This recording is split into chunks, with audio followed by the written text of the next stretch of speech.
Raider Nation, welcome back into another episode of Night of the Shield.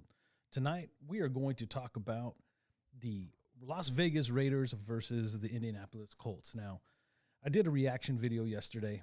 That video, it was a little bit of a rant, I suppose. And we're going to get into more of that today, but from a different perspective. Today, I want to talk about the victory.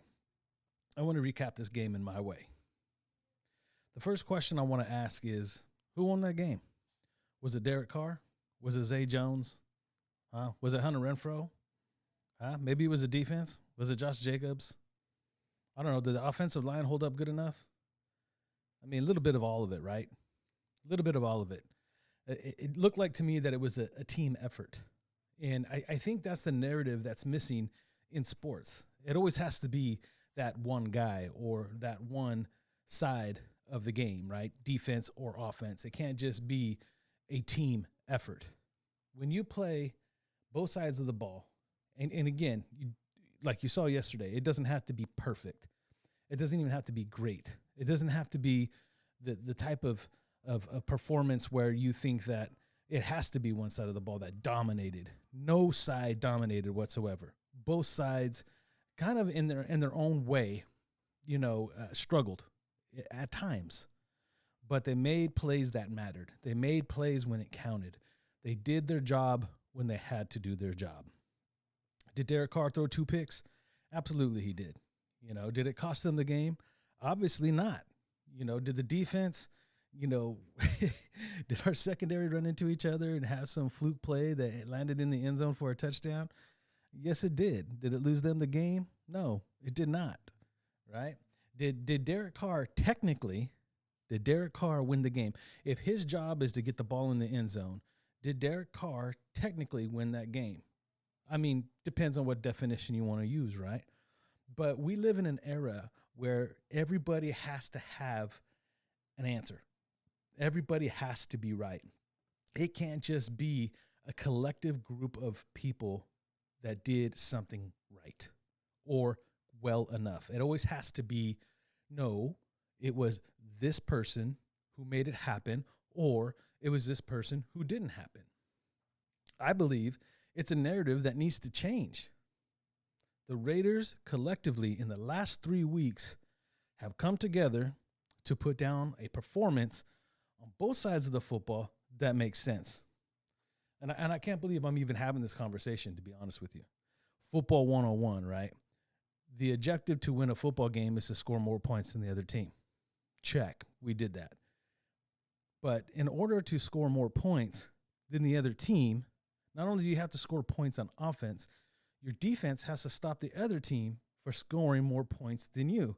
Check that box as well. And it takes all 11 people to somewhat be cohesive. They don't have to be perfect, like I said, to make this kind of thing happen. And that's what we've got in the last 3 weeks. Now, there's people who performed at a higher level than some other people have. And that's a natural thing too, right? You're going to have standout players. That's why you give out game balls. This person, went the extra mile, did that little extra to make that more of a reality than, I guess, the other 10 people on that side of the football.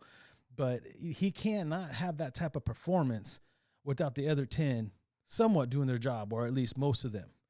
And that's a conversation that's kind of lame to have, don't you think? Like, do we really have to break down sports in that way to where people can actually sit there and go, oh yeah, that makes sense? Like, I feel like it's almost like a no-brainer, right? So when we keep having to go over this narrative, whether or not Derek Carr should be a quarterback on this football team or not, you have to ask yourself, if his number one weapon that everybody pretty much agrees with at this point is Hunter Renfrow that's been on the field, and it probably would be Darren Waller if he would play. And then all the speculation, what's going on with Darren Waller, I'm still waiting for a little bit more information to come out before I put the man on blast, because I don't believe that there's enough concrete information that this is all contract-based. Although I was hearing Biaggia talk about Waller a little bit today and say, something about COVID. We'll see if he can come back Wednesday. So many players, man, so many players within a 5-day period, like Carson Wentz and Denzel Perryman, had COVID, came back and played. So I don't think COVID's the issue.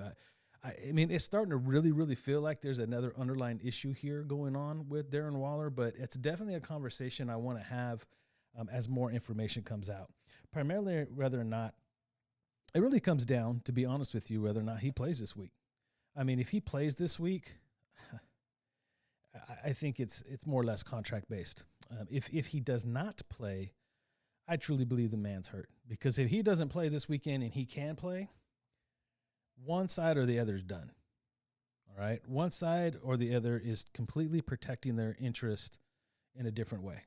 You know, if he's trying to get paid, the man needs to be on the field. If the Raiders are trying to trade him, then they're trying to protect his health so they can get max dollar for him at the end of the season, then maybe he don't play. And I might even be wrong in that statement. I mean, there's really no guarantee that philosophy is correct. It's just something weird is happening. You know, I mean, if it's truly a knee injury and he was supposed to be back last week, COVID's not keeping him out this week. He should practice. He should be in the game. And that would play huge for the Raiders offense if he is back. Now, as you saw the last 3 weeks, they can do it without him. And I think that's something that Waller and Clutch Sports, if it's that sort of an issue, needs to take a little bit of note to and take down some real serious notes and ask themselves, what should we do? What should we be doing moving forward? That's pretty much simple to me. It's get the man on the field. If he can go, he can go. But what I saw yesterday, and what I've actually saw in the last 3 weeks, to be honest with you, is Derek Carr. Some people are going to take this as another reason to be upset at him. I'm not. But I heard a comment that my boy Doc said over there, Graf. He said it yesterday. He said, if you're going to be elite, if you're going to be a Hall of Famer, you can't turn the ball over like that all the time and expect to be a Hall of Famer or elite. Something to that effect. Don't quote me word for word. And I love Graf's take, man. I love Graf's opinion, but I'll give you one name of a guy who did just that. Brett Favre. Brett Favre was known to be a gunslinger, a risk taker, a gambler. And in fact, I mean, it happens to be one of Derek Carr's idols, right? He grew up loving the game of Brett Favre.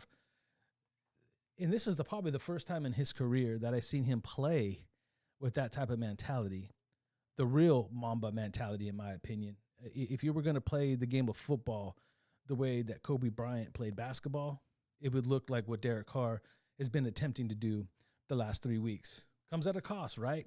When you take chances and you put it all out there like that, you're going to get some repercussion, right? Because it's not just you that has to play with that mentality. The other 10 guys around you have to play with that same mentality. I think something was mentioned yesterday about Desean Jackson, and I think it was Ray the Tape that said this. I could be wrong. It might have been dirty.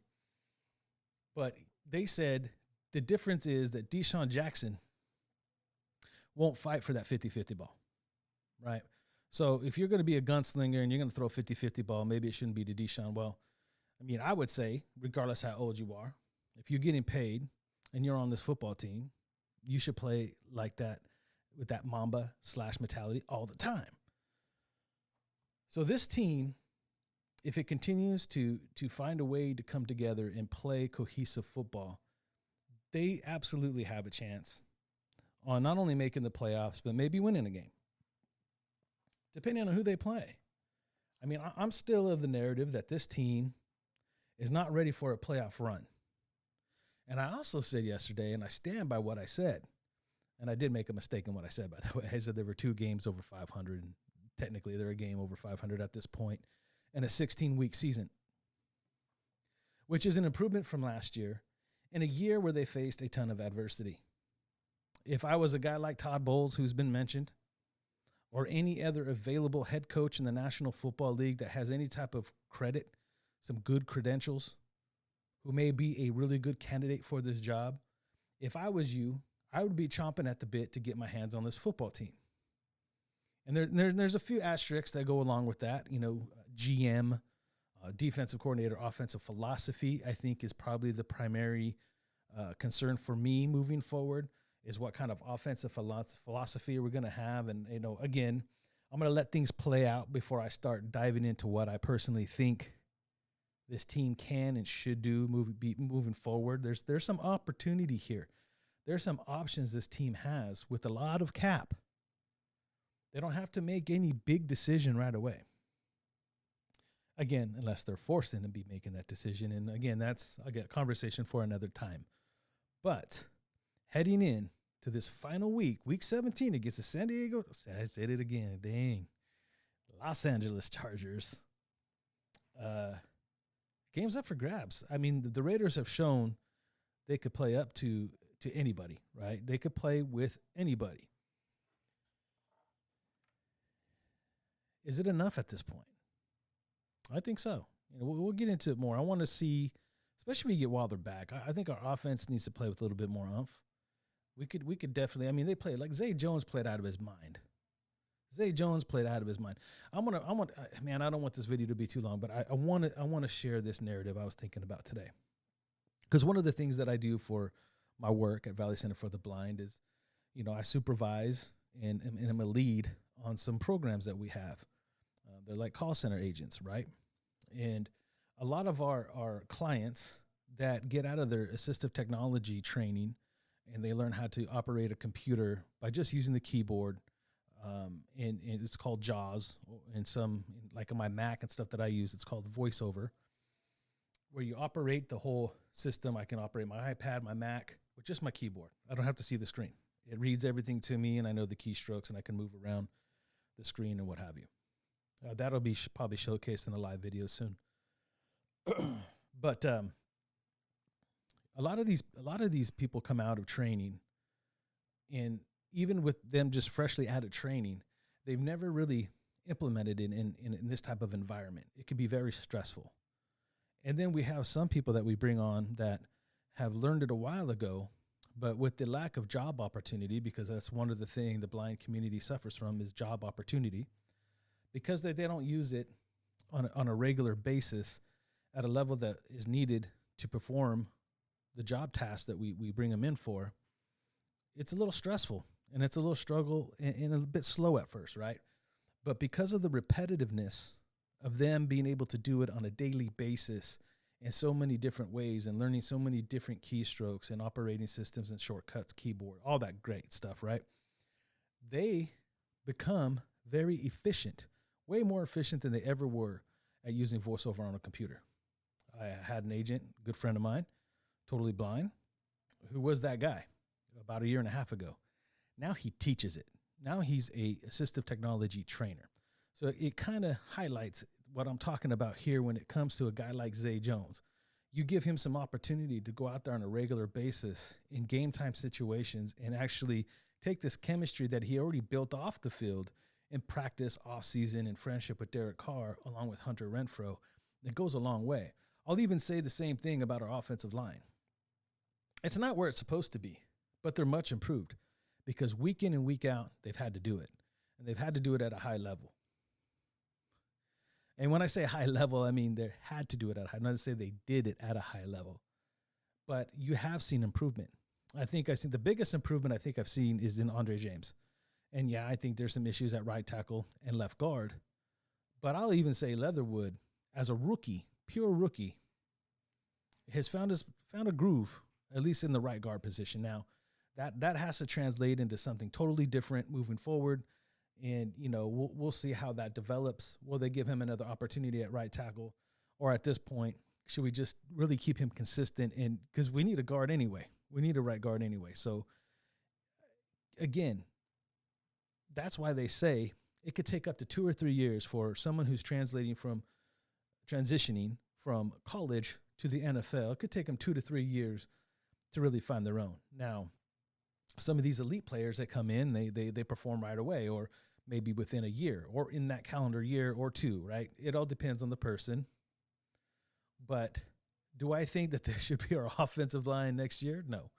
But I think there is some really good opportunity that's taken place here for development in some of the key places. So if we can come out of this season with 3 solid linemen, which I think at this point, I could honestly say, I think rolling into next year, with Colton Miller, Andre James, and Alex Leatherwood, I think you're safe there. I think we still need to address the left guard position and the right tackle position, right? But I think that the work that Parker and Simpson has put in, I think that could develop into a great backup role. Or, hey, maybe they've learned enough in another offseason. They come in and they earn that spot and they take that role anyway because they got the experience and the repetitiveness of the position to actually grow in the position, not at practice, not in training camp, not in the weight room, but literally on the football field in real live action plays a huge difference. So, again, I could say the same thing. Now, I know I want to touch on one more thing before I get out of here, and this has nothing to do about recapping the football game. I think I'm all over the place at this point. It's what I like to do. Nate Hobbs, allegedly, take that for what it is, was arrested for a DUI. Is it Vegas? Yeah, I mean, partially it is, to be honest with you. But no matter, I tell my kids this all the time, man, as much as it doesn't matter what your environment around you offers, it's still up to you to make the right decisions. And in a season where we've had so many things happen, and watch what Ruggs had gone through for making some wrong ones, regardless if it looks like he was trying to make the right decision. I mean, I'm going to say this, right? And this is not a knock on Hobbs, Ruggs, or anybody else, but if you're a professional athlete that has been gifted with the talent and the skill to play a game you love for millions of dollars, what is wrong with drinking at home? Just someone tell me. I mean, I know it could be fun going out, but I mean, you also have the money to get a limousine if you want to go out in style, or Uber, or, I mean, these guys just keep taking too many chances. And I know, and this is where it can be a little bit Vegas. Vegas is a very tempting place to hang out in. A lot of opportunity and options in Vegas to go out and have a good time on any given night. The city never shuts down. It's 24/7. I remember the first time I ever went to Las Vegas.